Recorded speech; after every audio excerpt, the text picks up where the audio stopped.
Hey, CityCast listener, this holiday season, you could win a prize for doing simple things like ordering takeout from a local restaurant. It's all part of the DC Holiday Hunt from District Bridges.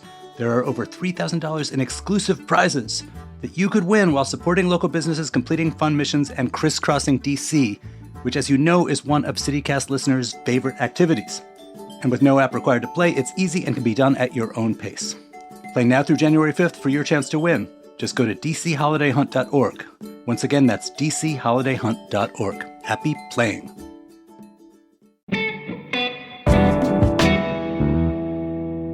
Today on CityCast DC. It's the CityCast 6. Yes, I have my tuxedo on. Bridget is dressed to the nines. It's our annual awards show where we honor 6 people who are making change in our city. So the CityCast 6, if you don't know, it is our now annual award show celebrating 6 people who have had an impact on DC, some for the better, some for the worst. And it's being presented this time around by Christopher Nace and the trial lawyers at Paulson and Nace. Thank you, Paulson and Nace. Thank you to members, too. And if you're not a member, this is the beginning week of our end-of-year membership campaign. We'll have more to say about that later. But for now, let's get into it.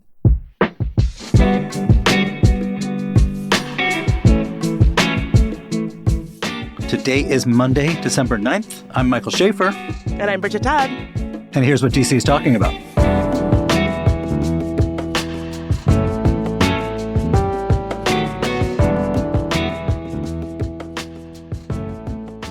Hey, Bridget. Hey, Mike. This is our second year doing this.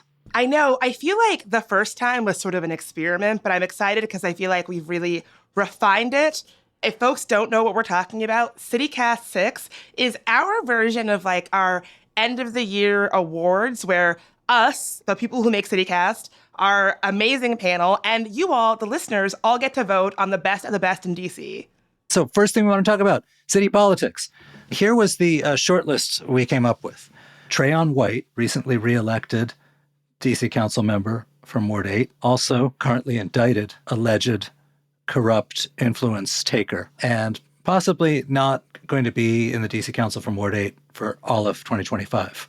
It's a possibility. Brooke Pinto, the DC Council member from Ward 2, which represents a lot of downtown and sort of some central neighborhoods and the west side of downtown. Matthew Graves, the United States Attorney from DC.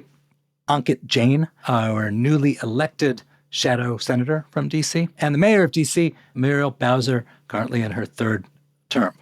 That's a kind of wild list. What do you all make of it? I feel like this recalls last year's awards where I made a strong case for Kentucky Congressman James Comer as the most influential person in DC politics. And it's not for the best of reasons. And I think for that same rationale, Trayon White is a really obvious choice for me. I mean, he upended DC politics in what was otherwise not a super compelling election year for our local elections. Ward 7 was a contested race because Vince Gray is departing. Outside of that, it was really expected that incumbents would win across the board, and they did, including Trayon, but there was some real intrigue about what Ward 8 was going to do with all the write-in candidates that emerged, and you really saw these factions kind of break out as far as who was staying loyal to him and who maybe was rethinking their commitment to him or their vote to him. So I think he's an obvious choice, just for the fact he upended not only what's going on the council, but also has now added scrutiny, what he's alleged to do, to the city's contracting processes and also violence interruption efforts. What else jumped out at you guys, Anna and Dan, from this list? I feel like I have to give it to Ankit Jain because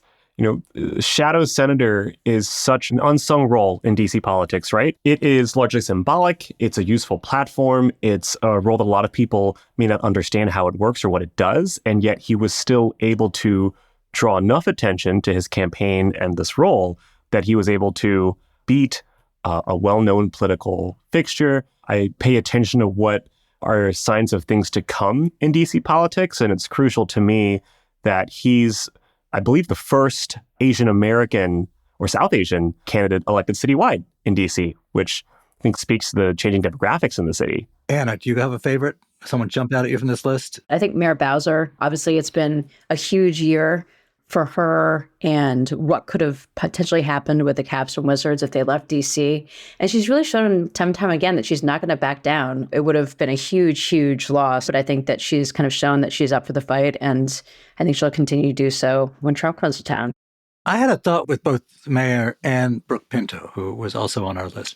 These are people, at least within the context of DC, who are on the right of the Democratic Party in DC, the most centrist figures. They both took a lot of guff for that. And in this year that we've just finished, their side kind of carried the day. The side that was against a lot of criminal justice reform, the side that had called for more fiscal restraint, more austerity, less making financial commitments. By the end of the year, that side was clearly in ascendance. Pinto is a new figure on the council, so there's a kind of a future possibility about her. But I think in both those cases, the thing that got them marginalized by a lot of people has now turned out to make them kind of winners as the year ends. You could say that's reflective of the nation's politics, the city's electorate just shifting slightly to the right after, 4 years, especially starting in 2020, where we saw these strong liberal reforms shape a lot of policy, and then this gradual clawback, especially over the past year, as some of the ramifications of those decisions have been blamed or attributed for issues in the city, whether that's violence or the city's budget. All right, well, so our readers and listeners, do you guys want to guess who they voted for? Bowser. I imagine she's the one that most people recognize. Hey, our CityCast listeners are super well informed.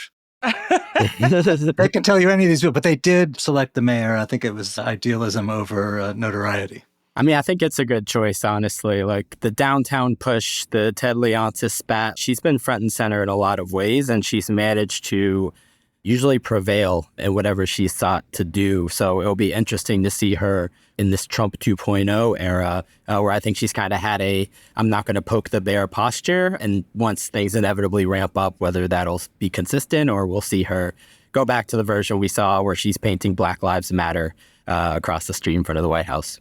Well, this is also an irony here that her centrist, non-activist style seems to be carrying the day right as we're about to enter an era where she is going to be painted by Trump and the Republicans as this radical, they want to portray this 80s style dystopian city and make her the face of it. And it's this great contrast between how people living in DC experience her. Definitely. Hey, Bridget, did you have a name that was a favorite or an unfavorite on this list? I gotta go Treyon. That still is the thing that every time I think about it, I just think like, wow, what a quintessentially DC story in some ways. So that's who I would have picked, although I like that our readers and listeners voted for Bowser. I've always thought of her as the most boring public figure you can imagine, and that her boringness as a public figure was maybe exactly what DC needed. It was like oil on the water of this time of great change in the city. I think that her decision not to join with a lot of the more impassioned causes from 4 or 5 years ago is proving wise right now and is going to be part of the city's defense against whatever comes its way next year. So I'm with her. But what about you? Let's choose. Let's consensus. I will give it to the mayor. The sort of boringness you describe as low-key a superpower with the whole Capital One Arena debacle. It would have been super easy for her to sort of be in front of this and really demonstrate the frustration that I think a lot of DC residents felt about the arena moving to Virginia. And it turned out to be the right thing to do. Going into the next year, I mean, Bowser is probably going to have a more impact in terms of like how the city functions and where we're going in our direction, and more of a leadership role. And yeah, I guess it just depends kind of what we're taking away from the award. You all have really swayed me. I gotta go Bowser. Of all the people poised to make an impact in the next couple of years of there being a Trump administration, I'm really excited to see what Bowser does. So I gotta go Bowser. And there you have it, DC. Who says third terms are cursed? Our winner is Mayor Muriel Bowser. Let's talk about the only thing that is potentially more contentious than politics in DC, and that is figuring out the best restaurants and chefs.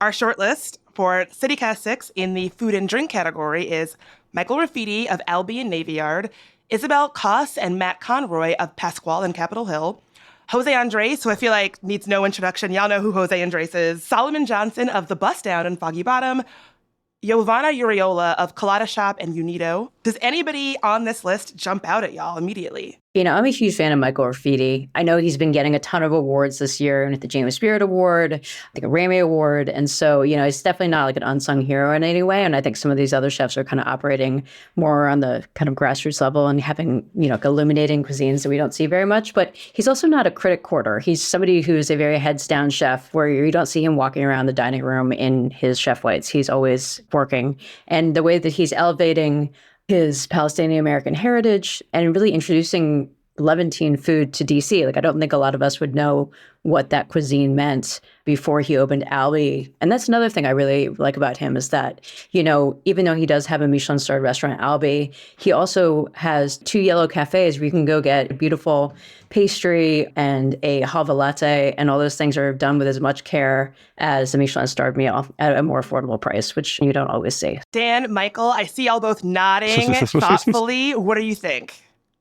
I mean, it's hard to root against a Ramey and those other awards. James Beard, that's a hell of a year. And Yellow, I got to try for the first time a few months ago, one of those breakfast sandwiches, and I'm still thinking about it. So I'm a little biased for those reasons. Let me ask you a question, particularly Anna, since this is like your reporting area. Since we're basically awarding people for being like the most impactful on the way our city works, rather than like, that was the most sublime meal I've had, although it's hard to separate the two. There's people out there who fund new restaurants, who invest in new restaurants, who are thinking, maybe I should put my life savings into starting a new restaurant. Has the success of Albee done something that's going to change, like who actually does get the funding or the green light or has the guts to do stuff? Yes, absolutely. And he's shown, again, like you can open in different parts, different parts of the city and different concepts. Like, I don't know if you've been to La Choukran, his latest, but I think it's one of the most fun restaurants I've been to DC in a while. You go in there and there's, Middle Eastern disco music and Arak cocktails, and it's celebrating so much more about the culture than it is just the food, which I think is really important. When you talk about impact, I was thinking about, obviously, Jose is an obvious, the way that he's changed. We have him to thank for small plates in DC, tapas-style portions. Over time, we talked about Jose when we used to talk with Washingtonians of the Year. His impact is so global. What he's doing is amazing, but it doesn't necessarily always impact DC as much. Although when he set up the kitchens for federal workers during the shutdown or during COVID, it was certainly impactful here too. Yeah, I almost think that he doesn't belong on this list, not because he's not impactful, but he's just in a different sphere of impact that goes beyond the district. Yeah, his reputation is so ubiquitous now, right? Like, he's been a sort of institution in the dining scene for over 20 years here. He's got a cooking show. Definitely like a different tier than these other folks on the list here. I want to put in a word for Solomon Johnson. My family's from the Caribbean, and my aunt briefly had a small Caribbean restaurant in Petworth.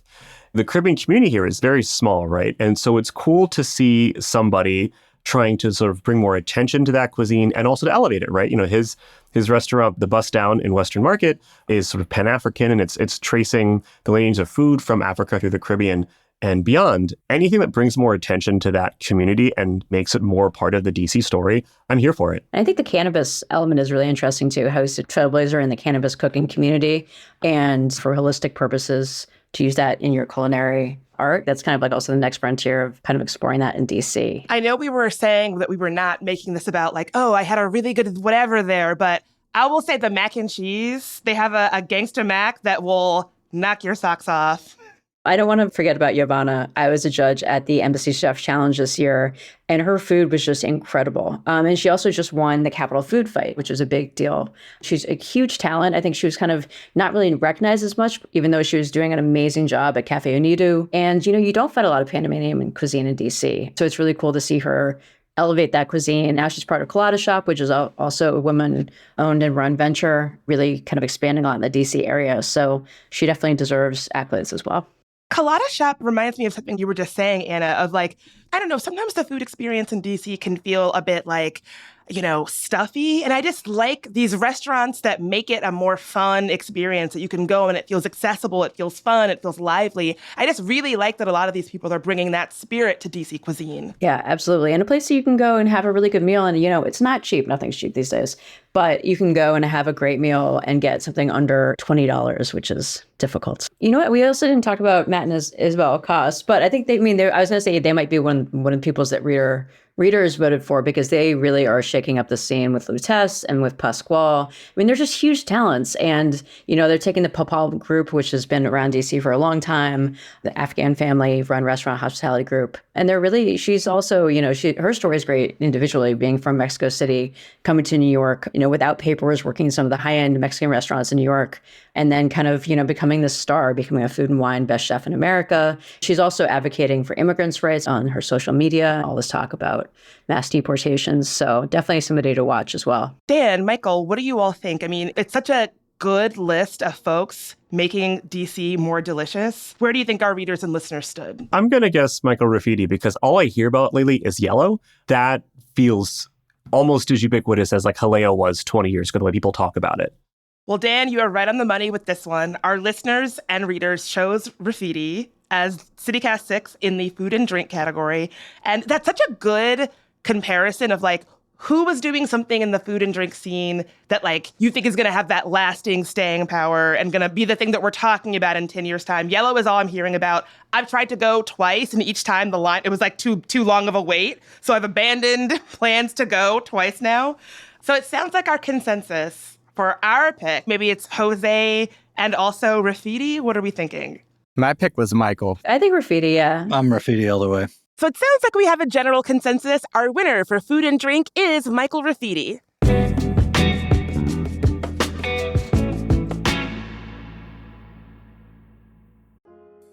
Let's be real, lawsuits are not fun. But with Christopher Nace and the trial lawyers at Paulson and Nace, at least they're a little easier. Paulson and Nace is a DC law firm in every sense of the word. It was founded here in 1979. Partner Chris Nace is a local who cares deeply about the DC community, even serving on the board of the local branch of the Living Classrooms Foundation in his free time. Nace and his associates, Samantha Peters, John Reese, and Maya Perry, handle medical malpractice, wrongful death, and other complex injury cases. And they don't just settle every case. They'll go to court. They'll fight for you. Paulson and Nace has even been recognized as one of Best Lawyers' best law firms. So if you have been hurt or lost a loved one because of someone else's mistake or negligence, call Paulson and Nace for a no-obligation consultation. Visit www.paulsonandnace.com or call 202-463-1999. CityCast DC is brought to you today by Jones Dairy Farm. They're a 7th-generation family-owned and operated meat maker with products like dry-aged bacon, all-natural sausage, and America's favorite center-cut Canadian bacon. Their premium meats are all gluten-free, so they're perfect for busy mornings, and they're available all over the place in DC. I checked out the map on their website, jonesdairyfarm.com, and got back dozens of our grocery stores. You can get their sausage in pork, chicken, or turkey, and there are no preservatives, additives, MSG nitrates, or fillers. Expect only fresh ingredients from Jones Dairy Farm, making breakfast better since 1889.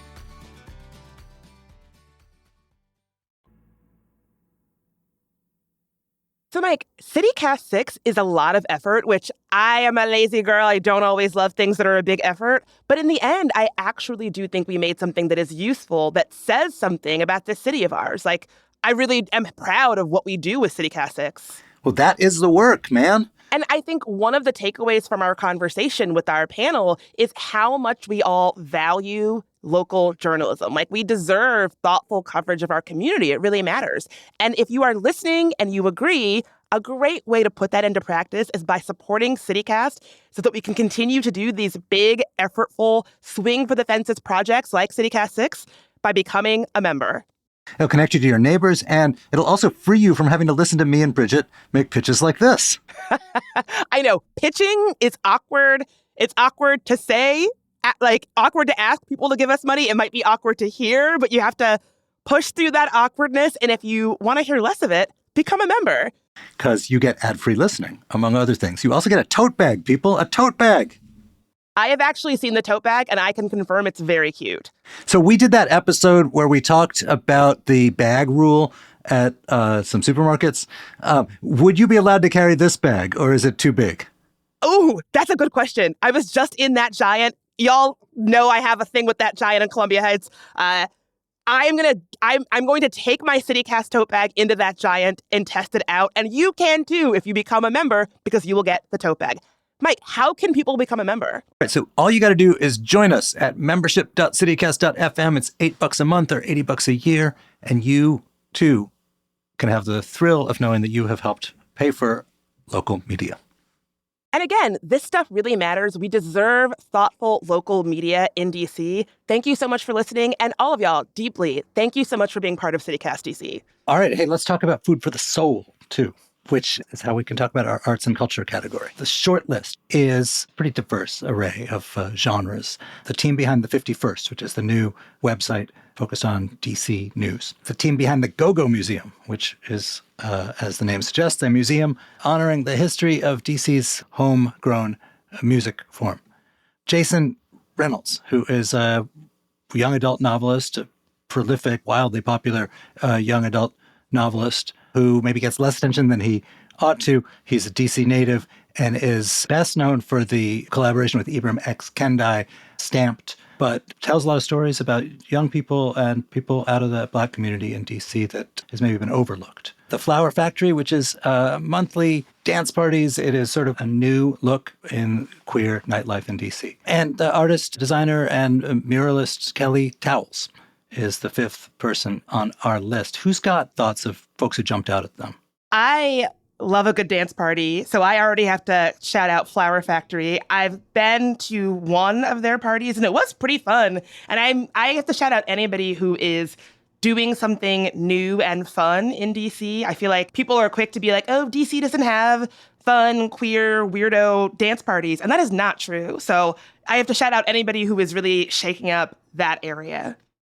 Yeah, and I really like the power of the pop-up, which I sometimes think has more than like these brick and mortar spaces. I know there's been erasure queer spaces in DC, and I think the idea that you can kind of make this like an exciting, fun, diverse, different pop-up experience that, you know, comes to different parts of the city is a big thing.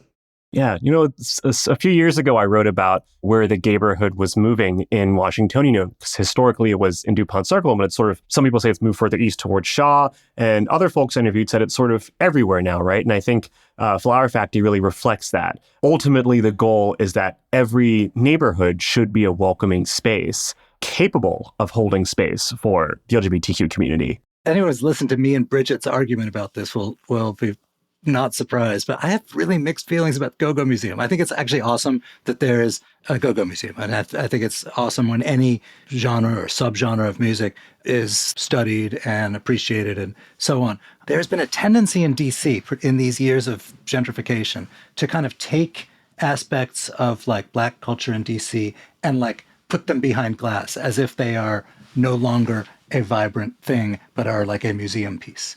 And that makes me sad. And it makes me, I guess I hope that there's like young teenagers someplace who are making some kind of music in the basement that would scare the crap out of me, because that's what Go-Go once did to people my age. That said, that's no diss on the Go-Go Museum. They're doing exactly what they ought to do. But it's just sort of part of a broader tendency in DC that has like a sort of bittersweet quality in my mind. Yeah, I totally agree with that. I mean, I think you've seen that with the punk scene too, the way it's sort of become museumified. Is that a real word? As opposed to a thing that can continue to drive the life of art and music in the city. And it sounds like the Go-Go Museum is trying to do that, which is encouraging. It sounds like, if their mission to make it more kind of a living museum comes through, with a recording studio, space for, discussion and gathering in the cafe, things of that sort, versus a much more kind of like staid museum setting. I think I have a less cynical view of the museum, in part because this is a new reason for people to go and visit Anacostia, which the community there has been looking for drivers, and there's a lot of new businesses that have cropped up. When you think of museums in DC, you think about downtown area, you think about National Mall, you're not necessarily thinking about Anacostia. This is now something that for children and then for visitors to the city who maybe don't have that background in go-go, and if you don't have it, it can be hard to figure out how to get in. This is a real learning opportunity where you're not going to get judged. So I think there's a lot of potential there, and I hope it doesn't just end up being like, here lies go-go at this museum moving forward. And look, the less cynical way also is to say, back in the day, in the prime of go-go, one of the things that hindered it as a form was that there was the perception that a lot of places you might need to go to see it were dangerous. for better or worse, a lot of people in our world think nightclubs are dangerous. Having it in, something that's called a museum with a cafe, and it's like, sort of everything about it codes like safe space, right? So like the church ladies won't be against it, and the parents of the youngs won't be against it. This seems like unarguably a good thing. Michael, I really like your point that people who might have a different level of education around go-go, but also DC's longstanding culture in general, a lot of people move to DC from other places, and they might want to know more about the culture that makes DC great and the history that makes DC great, but want to do so in a space where they can actually learn and ask questions. I do think, as much as I love DC, we can be a little unwelcoming to newcomers who don't know a lot about the culture of the city, and there should be spaces where folks can learn in environments that are a little more conducive to that. Hey, were there other names that jumped out at anyone? We should talk about the 51st. I didn't want to have it be just like a panel of journalists choosing the new publication as their thing. Not only is the fundraising the 51st has done remarkably impressive, but they are filling a much needed chasm of local print media that was taken away or worsened, especially when WAMU was mostly shuttered last year. I love the perseverance. Media is a difficult landscape right now, and there's so many people, especially when you get essentially screwed over, that you're like, I'm just going to leave and find something that pays better and treats me better. Instead of doing that, a lot of the reporters are saying, okay, well, I have a dedication to local journalism and turning the opposite direction. There's so much institutional memory that's lost when local journalists either move on to other things or where those outlets close. And so that, to me, is really exciting about the 51st. Folks that I've been reading their work and folks I've worked with over the years, like Christina Serta-Vansani or George Kevin Jordan. It's exciting to have their voices and their knowledge of this region, stay here. Looking forward to what might be next in media, I don't know that the model of big legacy media outlets is serving a lot of people. And I think that, I've worked within them, I've worked outside of them. It didn't feel any more stable to be working for a big traditional legacy media organization than it did for working for myself or working for a startup. I think that perhaps they're looking to the future of what might be a better path forward for sustainable local media. Can we talk just for a second about Jason Reynolds, and then we ought to reach consensus. When I was editor of Washingtonian, we did a profile of Jason Reynolds, and the headline in print, it wouldn't work online, but it was something like, the most famous YA novelist you've never heard of. And then it had an asterisk. And in rather small print, the asterisk, it said, unless you're one of the 2 million people who has bought his books and blah, blah, blah, blah, blah.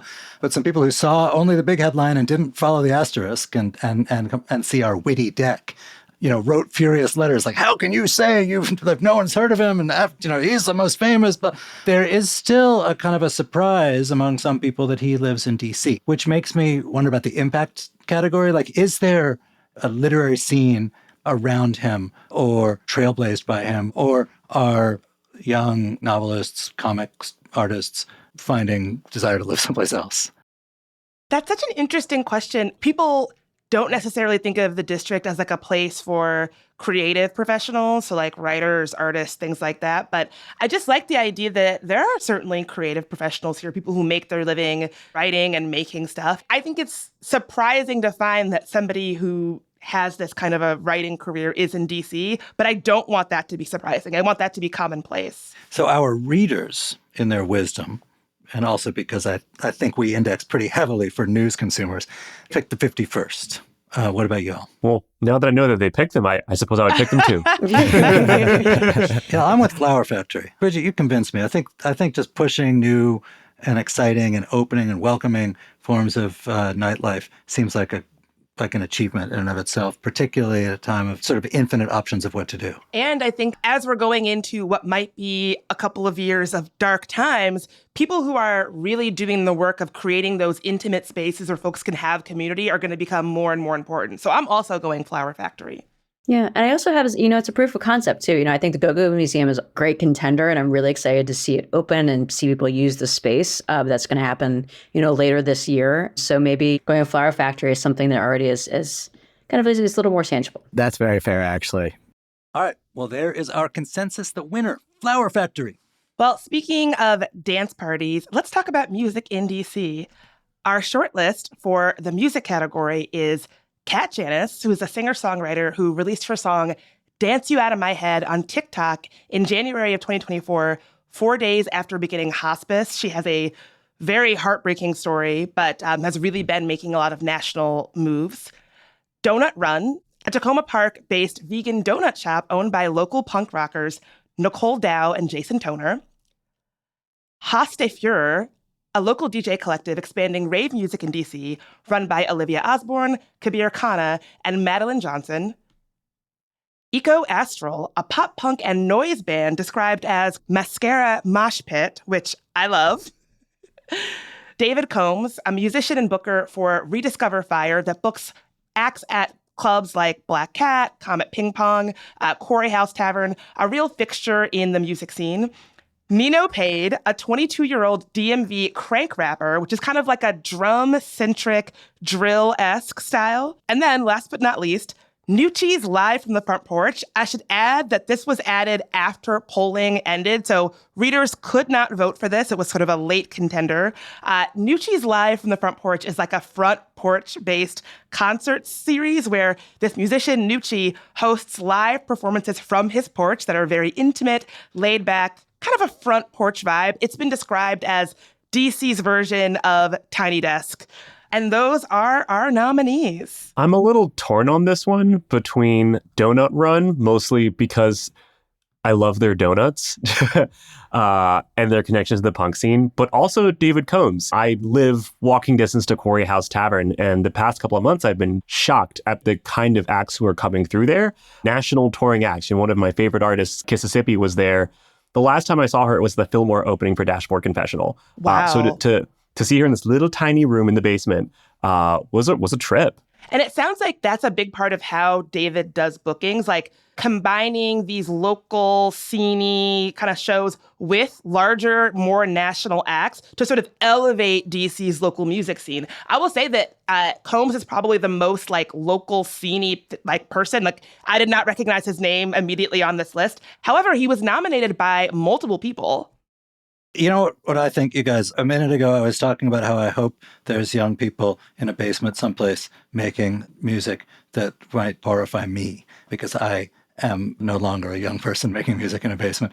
I'm there with Nino Pade because I can't stand drum drill music. I don't think I like crank rap. But that's kind of what I want the scene to be. Like, I think that doing stuff that is alienating to the likes of me might be actually a sign of like general health about music scene. Yeah, I like how you put that. Another way that his music is described is that it has apocalyptic drums. And I like that it's like Michael Schaefer, not really so into music that sounds like the apocalypse. Not welcome here.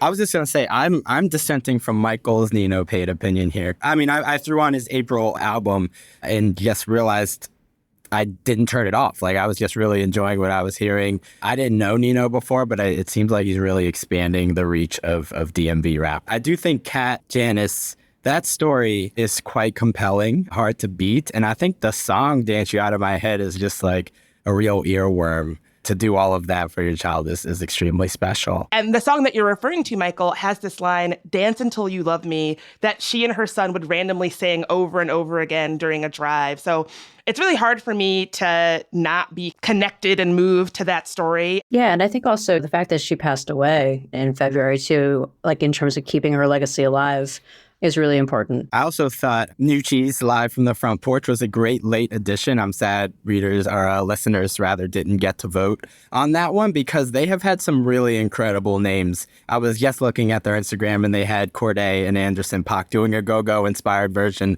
of one of their recent songs.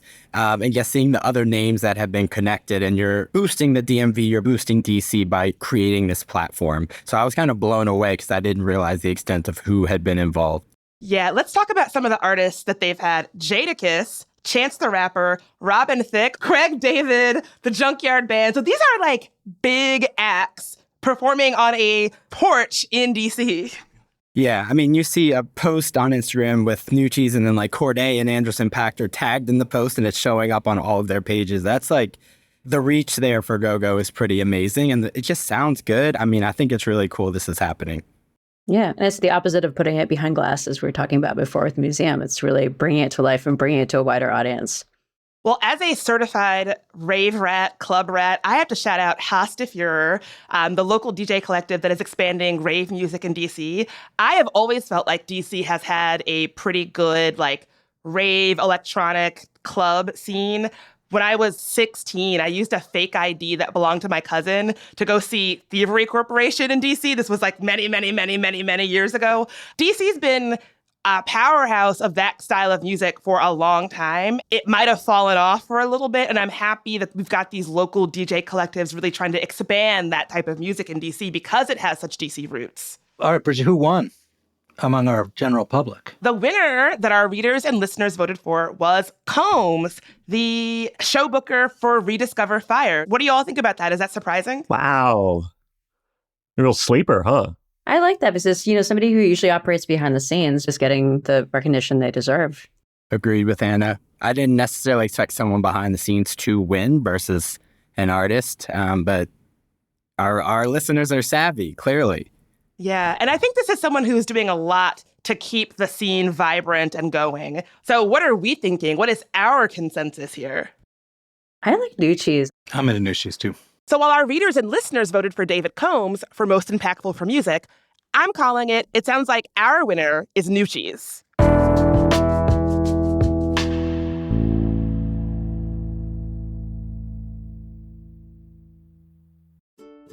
Hi, David Plotz here.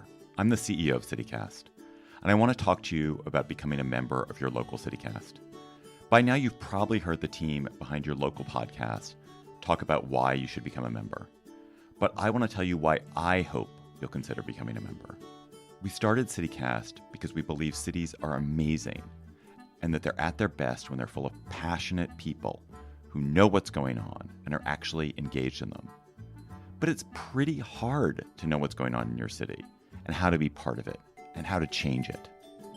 That's why we bring you daily local podcasts and newsletters made by locals for locals that are informative and joyful and funny and completely unique to your city. But it takes a ton of effort and your support to keep us going. If this show has helped make you a better resident of your city, first of all, that is great. And second of all, please help make sure we can keep on making it. Become a member of your local CityCast at membership.citycast.fm. That's membership.citycast.fm. And thank you. Everyone on our team will see and appreciate your support.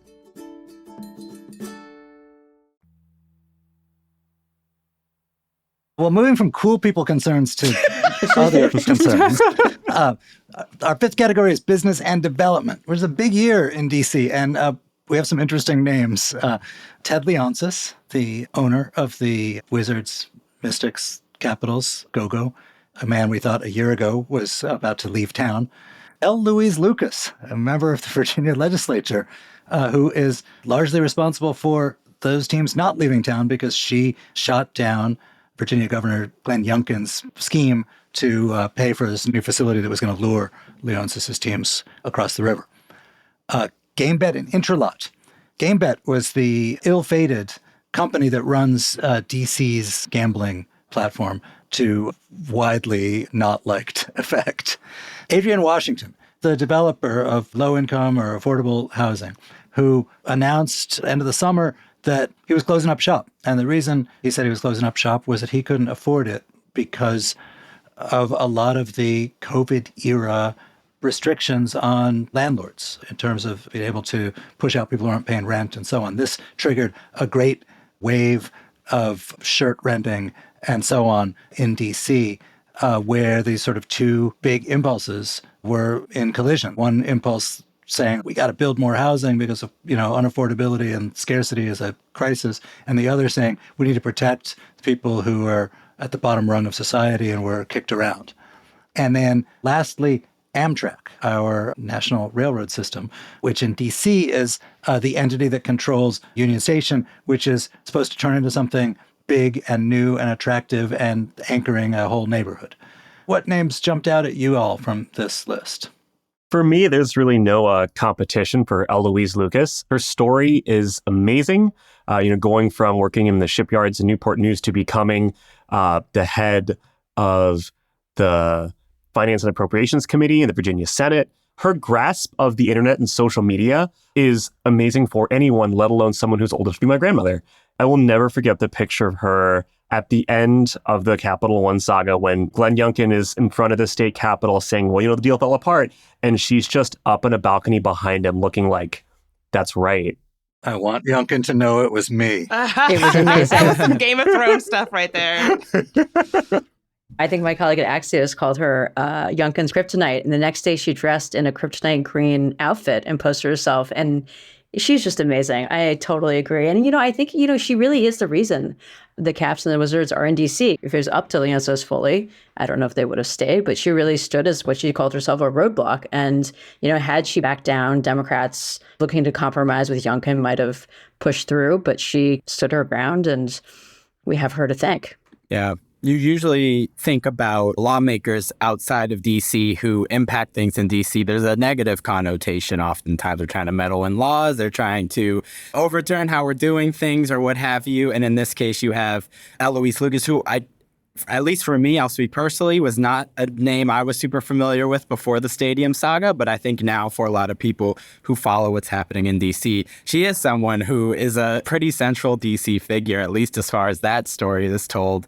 And there is no Bowser-Leonsis arena deal. You can't tell that story without her in it. So I can't pick Ted knowing that Eloise Lucas was such a factor in what actually happened. I will say this over and over again. I called it from day one. I knew that Youngkin was not going to close this deal. From day one, I have held strong to this position. People who go on and on about what genius titans of industry they are and what wheelers and dealers they are never really are. Somebody who makes it their whole thing that they are putting that cap on themselves never actually know what they're doing. You can take that to the bank. So from day one, I knew it wasn't going to work out for Youngkin because he just doesn't have he doesn't have the range. One of the most astounding statements recorded by a reporter this year was our old colleague Andrew Bojan, a Washingtonian.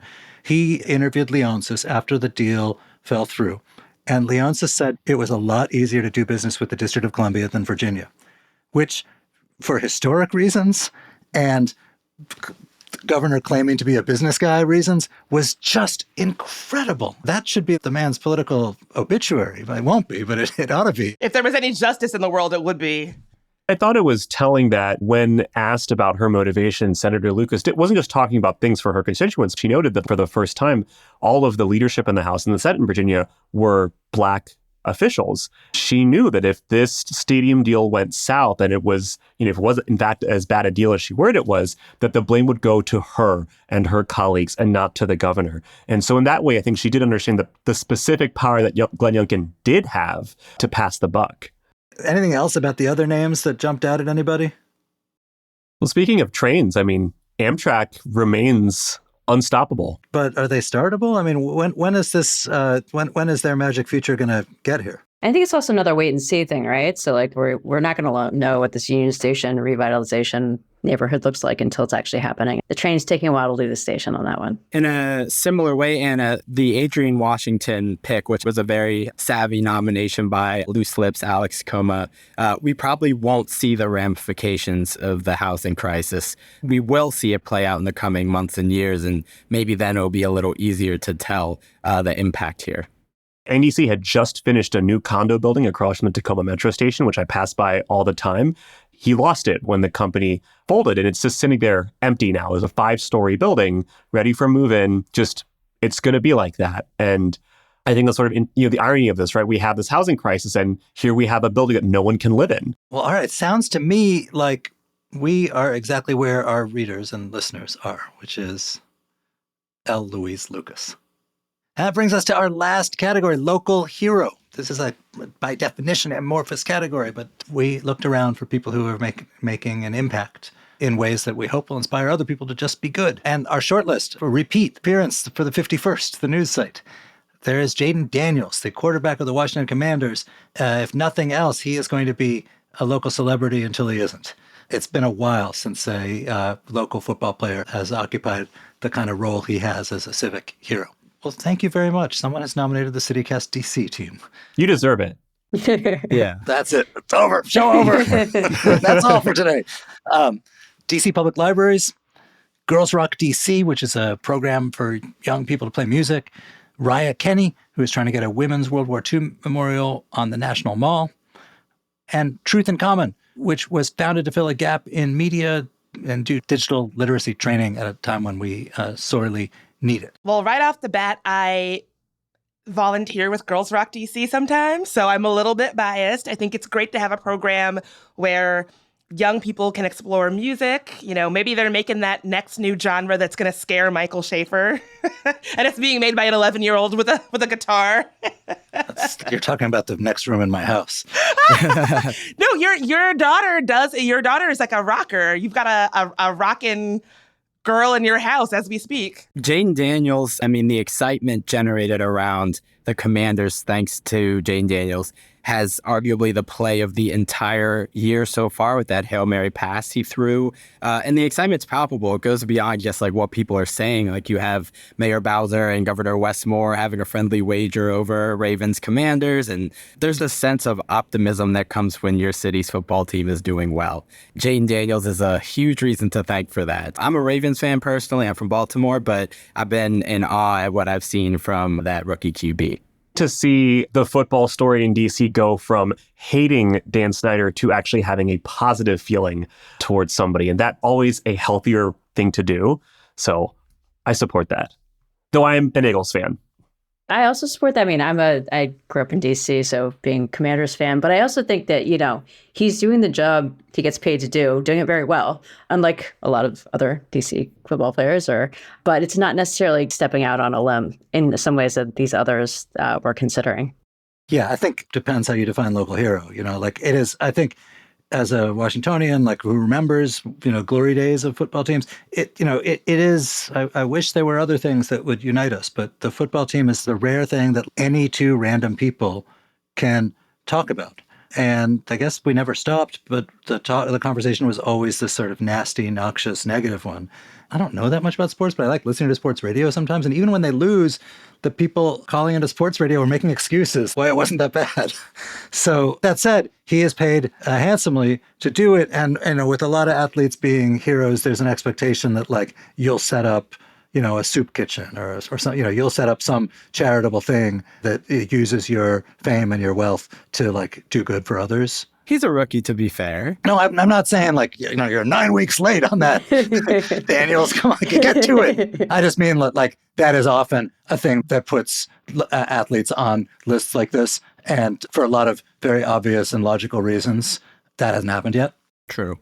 Hey, what about the libraries? The libraries, you know, because of this big revitalization campaign that DC Public Libraries has taken over the past 10 years, they've sort of returned to this role as community hubs and also really well-loved, gorgeous, well-designed buildings. The roof deck at the top of the MLK Library is probably like one of the nicest public spaces, not just in DC, but the region. I mean, the programming is fantastic. I mean, you think about a year or so back becoming places that gave out COVID tests and really stepped up for the community in ways beyond books that they needed. I'm happy to stay in the library anytime and just praise the services they offer. MLK is gorgeous. I always tell people if you haven't gone down and spent some time in there and checked out all they have to offer, including some of the exhibits, it's really, really interesting. So I don't know if they'd be my vote, but I'm always going to pump them up. Dan, you wrote an article like 10 years ago that has stuck with me about how, you know, for all of the money and energy and buildings being erected in DC, many of the most interesting ones are public libraries. Yes.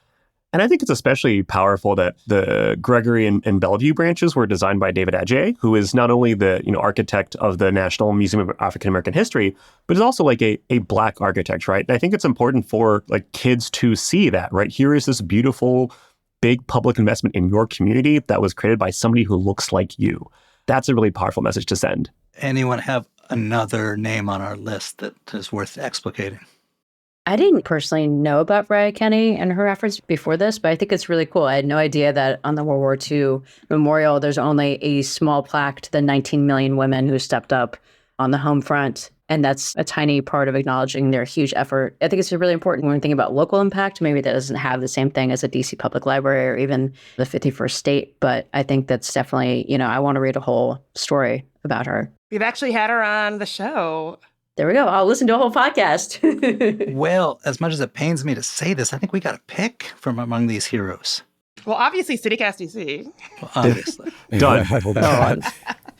I accept. I mean, I think the 51st State, I don't know. It's not necessarily my number one pick, but I think we didn't really float them. I think we talked about them before, but I think it is heroic what they've done in terms of rising, persevering for the sake of local journalism. Yeah, we did talk a lot about the 51st for arts and culture, but if you want to talk about a hero as far as local journalism, I can't think of a better pick than that. And DC's local journalism scene is in need of a hero right now. So, the more I talk about it, the more I talk myself into the 51st being a really good pick. So there it is, the 51st, making change in DC. So should we recap our winners overall? This is your CityCast 6. This is your CityCast 6, people. In politics, we have Mayor Bowser. Food and drink, Michael Raffiti. Arts and culture, Flower Factory. Music, New Cheese Live from the Front Porch. Business and development, L. Louise Lucas. And our local hero, the 51st. Thank you, guys. I guess I'll see you next year. Michael Brice-Saddler, thank you for being here, my friend. Always a pleasure. Dan, it's been too long. Please come back to our show. It's good to be here. Anna, great to see you. Wonderful to see you, too. All right, Bridget, we've done it again. Always a pleasure, Mike.